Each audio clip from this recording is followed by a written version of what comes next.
Hi guys! For today's vlog, itutuloy naman po natin yung flex natin ng mga bougainvillea varieties.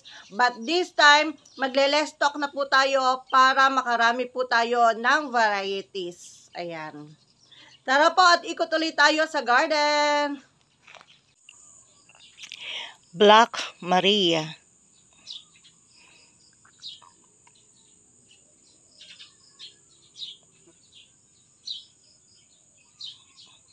Ayan, ang ganda po ng dahon niya, di ba? Ito yung mother plant kong Black Maria. Masperak. Masperak.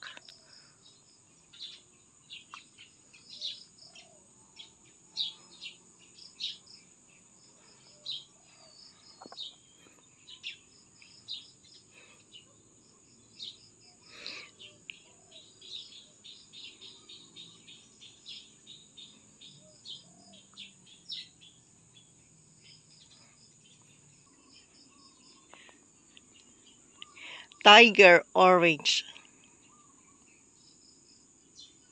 Para siyang ano po. Parang marble yung dahon niya. Ayan, ang ganda. Ang ganda ng bracts niya.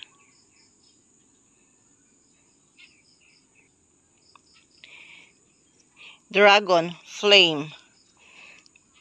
Ayan, wala pa po tayong rooted na Dragon Flame na pambenta.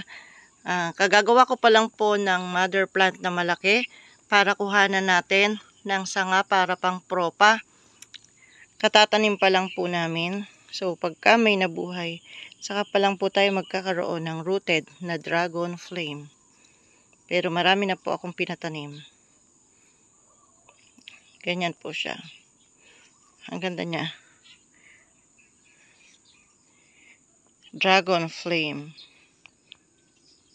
Then, ito naman po si Capo Ariano. Capo Ariano. Ganyan po yung bracts niya. Hindi pa nakabuke. Parang ano po siya, violet na po siya pink. Parang ganun ang kulay ng bracts niya. Ayan. Buds pa lang po ito, bubuka pa po siya.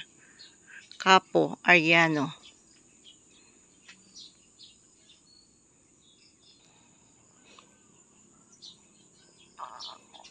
Pink Sayap.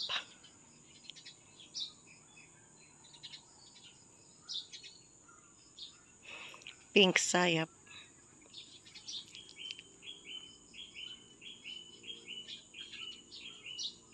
Para siya po yung bracts ng Golden Peach. Pero magkaiba po sila ng dahon.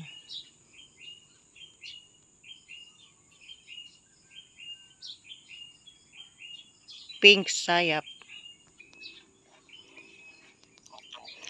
Aruna Red. Dati po meron tayong Aruna Orange. Ngayon po ito ay kanyang red version. So Aruna Red.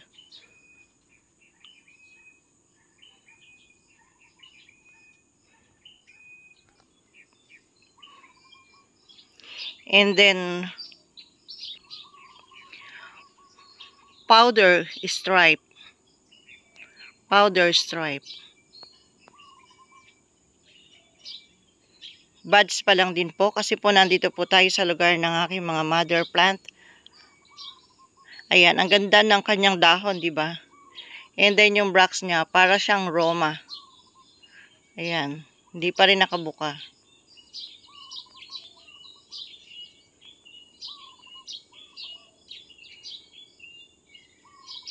Bubuka pa po yan.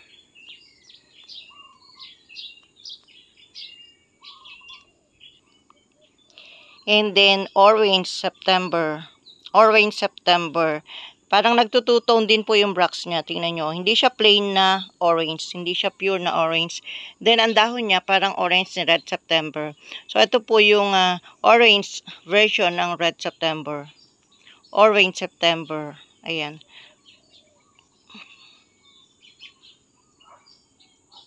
So, yan yung bracts niya.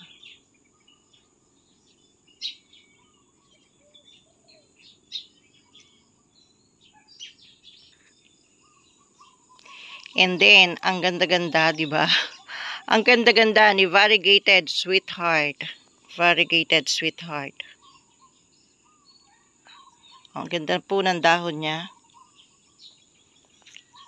Tapos fuchsia pink na ganyan yung bracts niya. Yan, iba yung korte ng bracts niya.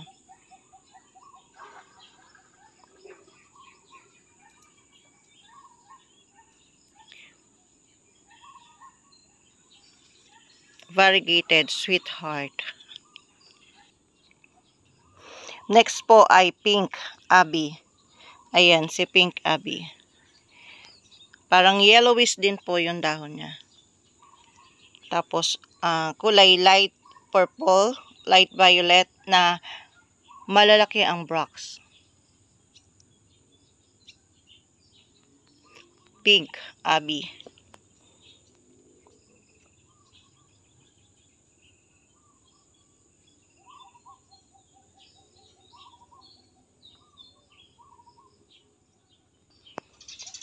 And then, ito po ay silver red. Yan, silver po yung dahon niya. Then, ganyan yung bracts niya. Silver red.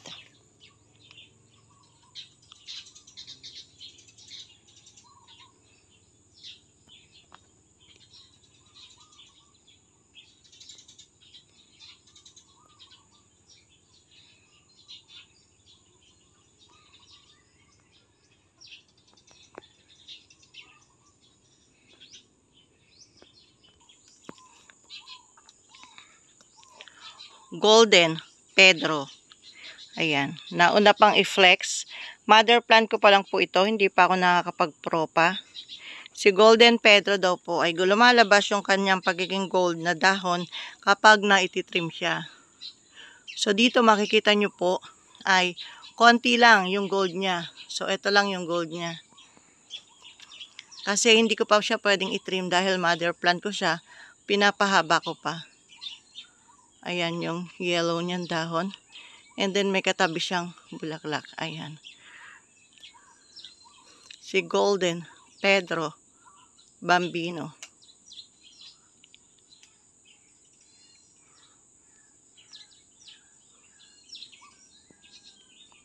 So, ito pa isang maganda. Variegated ang dahon. Tricolor. Ayan. Tricolor variegated. Ganda ng bracts niya. At masipag din siyang mamulaklak.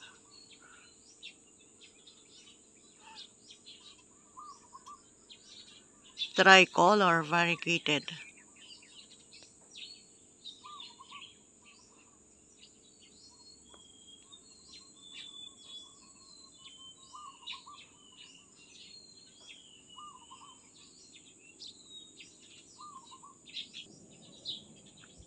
And then, next variety po tayo ay pamilya ng Mona Lisa. Kapamilya siya ni Mona Lisa Red and Mona Lisa Yellow. Ito po si Mona Lisa Peach. Yan, Mona Lisa Peach.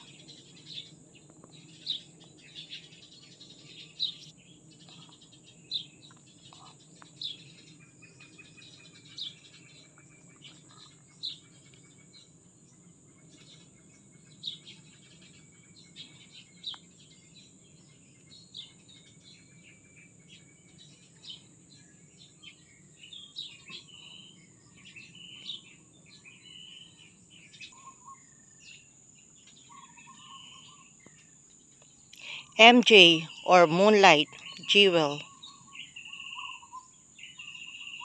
Yan, para po siyang 21 jewels na fuchsia pink, pero yung dahon po niya ay madilaw or yellowish. Ayan. Moonlight Jewel. Madalang din po tayo magkaroon nito. Pero sa live selling natin ngayon, parang merong isa or dalawa. Ganun lang po. Kasi maliit lang yung mother plant ko nito.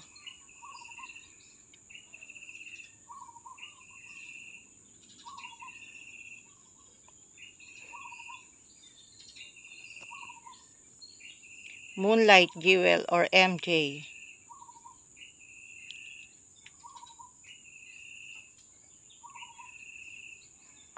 Yan, ang ganda pong tingnan, diba? Ang ganda nilang panoorin. Next po ay butterfly purple. Ayan, pag butterfly po, ayan, ganyan kasi pag mamulaklak, ayan, ang dami niyang buds. Hindi pa lang siya bumubuka lahat, pero ang dami niyang buds. And then, ito po yung nakabuka na.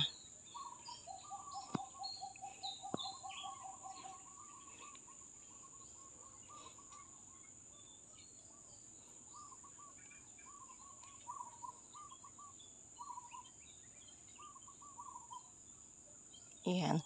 Butterfly violet or butterfly purple. Butterfly purple. Marahil po ay nagtataka kayo kung bakit ang dami-dami kong varieties na ipineflex at pwede nyong maitanong, sa iban lahat yan? Nasa garden ba lahat yan? Nasa Royal Garden ba lahat? Yes po, sa akin lahat ito.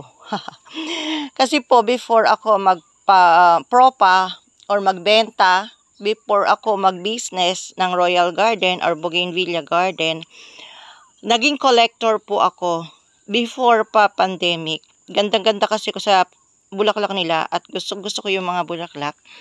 Kaya nag-collect po ako na nag-collect. Nung mag-pandemic po, marami na akong varieties.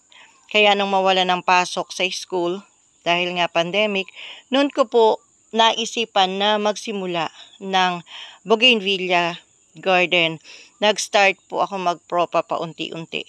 And then, nag-wrap din po ako hanggang sa dumami na sila ngayon. So, nag-start po ako sa pagiging collector lang.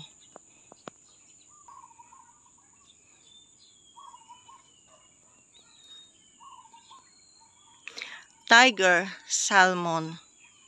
May kwento ko lang po. Dati ko pang pinabilang yung mga varieties ko dito, parang last year pa. Mahigit 500 na. Sa ngayon po, hindi ko po alam yung latest na bilang. Kaya nga po, itong pagpe-flex ko ngayon ng different varieties ng Bougainvillea ay makakatulong din sa akin para mabilang ko or makagawa ako ng list ng mga varieties ko dito sa garden.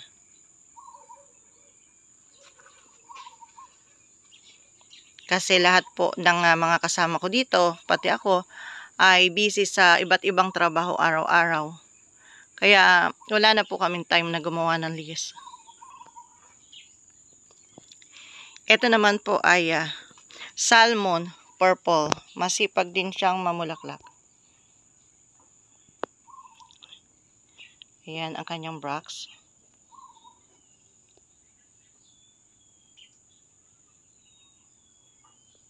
Salmon purple. Maliliit po yung dahon niya. Maliliit yung dahon niya and then matinik.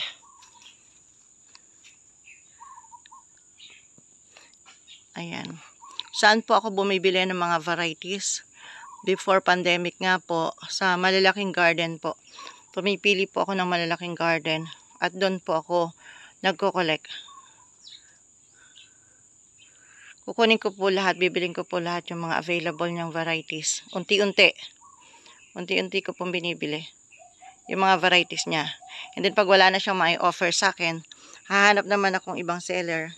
Ganon din ang gagawin ko. Unti-unti kong binibili yung mga varieties niya na pwedeng i-offer sa akin.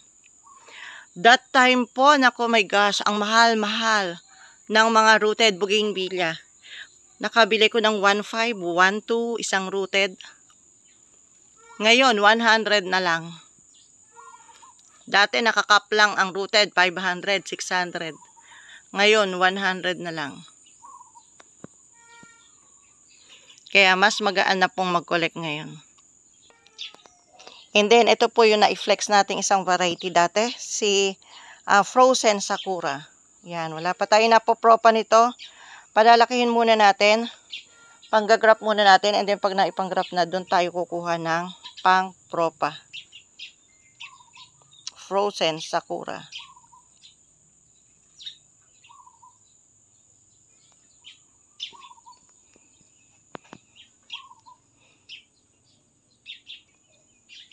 And then ito, kalaan nyo may lubatik pero hindi. Siya po si Sapphire. Magkaiba po sila ni Milo Batik. Mas matingkad ang kulay ni Milo Batik. And pati yung variegation po ni Milo Batik mas matingkad.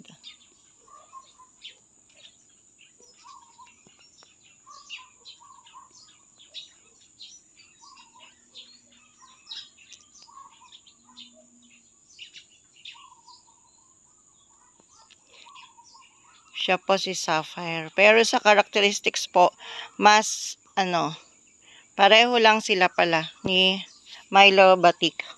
Halos pareho lang. Maliit yung sanga kapag maliit yung RS. Pag malaki yung RS, lumalaki rin yung sanga.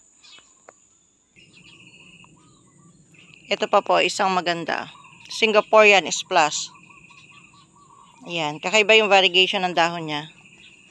Ayan, ganyan yung variegation ng dahon niya. Tapos yung bracts niya ay ganyan. Ganda.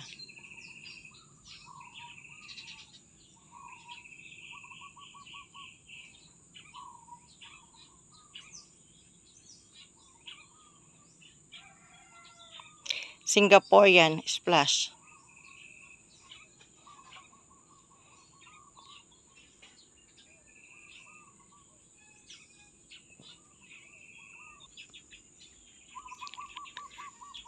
Ayan, marami pa po tayo varieties dito. Hindi lang natin, wala lang flower yung iba dahil kinukuha na natin lagi ng sanga. Ito naman po ay si Maharani. Ayan. Nakuha na ko na ng sanga to. Mahaba na naman si Maharani. So, marami na naman ako makukuha ng sanga dito. Ayan. Ganyan po si Maharani. Para siyang citra varieties na nag-iiba yung kanyang bracts. Ayan. Hindi isang shade lang, hindi isang tone lang. Ayan, nagkakaroon siya ng ibang kulay. Ganyan po yung bracts ni Maharani. Gumaganda pa po yan kapag summer. Malaki pa igaganda niyan. Malaki pa i-improve ng kulay. Magkakaroon pa siya ng ibang combination. Yung bracts niya. Ano lang po kasi ito, medyo shaded dito. So, pagka po na-expose siya sa full sunlight, mas maganda po yung bracts niya. Okay, yan na po yung mga varieties natin ngayon. Muli po, pinapaalala ko na hindi lahat ng varieties na ito ay mabibili nyo sa amin in small size rooted bougainvillea na pinapaship namin nationwide through LBC dahil yung iba po medyo mahirap buhayin. Ayan, yun lang mga madaling buhayin. Yun lang po ang karaniwan naming na ipopropa. Yung iba po kasi talagang mahirap silang buhayin. Magkaroon man kami ng nabuhay ay limited lang. Yan. Thanks for watching!